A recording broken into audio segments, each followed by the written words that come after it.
Let's explore the grandiosity gap as it emerges in both the narcissist and the victim, integrating Professor Sam Vaknin's narcissistic structure with M. Pitt's mirrored psychic inversion model. The narcissist grandiosity gap is the disparity between their idealized false self and the lived internal reality of shame, fragmentation, and self loathing. This gap is closed temporarily through the acquisition of narcissistic supply, object control, and the idealization of the partner as an extension of the self.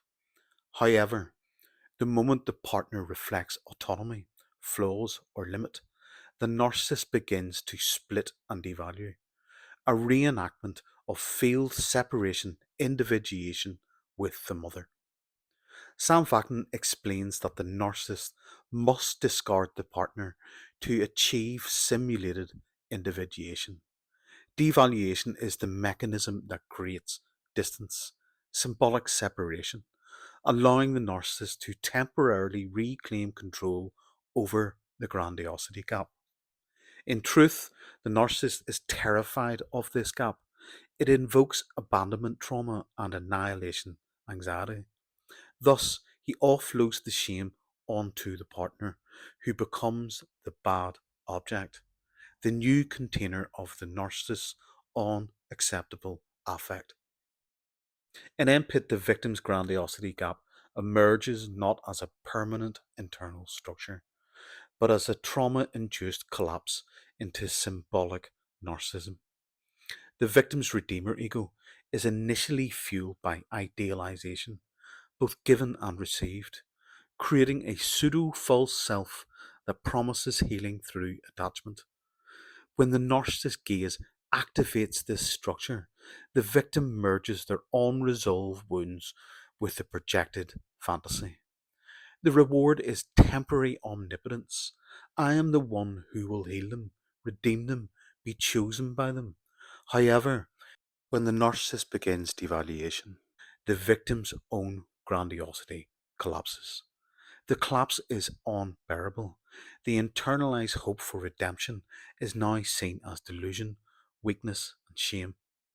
The victim then splits inwardly. In a desperate effort to preserve the fantasy, Pitt defines this process as our grandiosity gap is the omnipotent denial of the bad object, splitting us into all bad. This means for the victim, in order to preserve the internal fantasy that love was real, must take full responsibility for the failure. They become the new bad object, echoing the narcissist's own developmental trauma, but inverted. Where the narcissist externalizes the bad object, you, the victim internalizes it, me. This is mirrored inversion. Input posits that the collapse into mirrored psychic inversion is a symbolic adoption of narcissistic defense structures. The victim, under extreme affective duress and relational loss, reenacts a version of the original narcissistic injury, but through compliance, shame, and fusion, not control.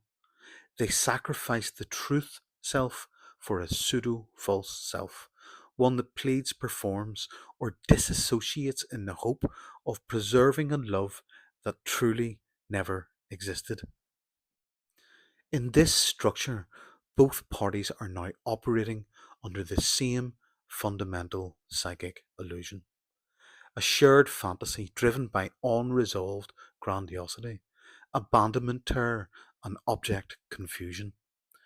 The narcissist projects and attacks, the victim absorbs and splits, but both are enacting the same core structure of broken individuation and false authorship.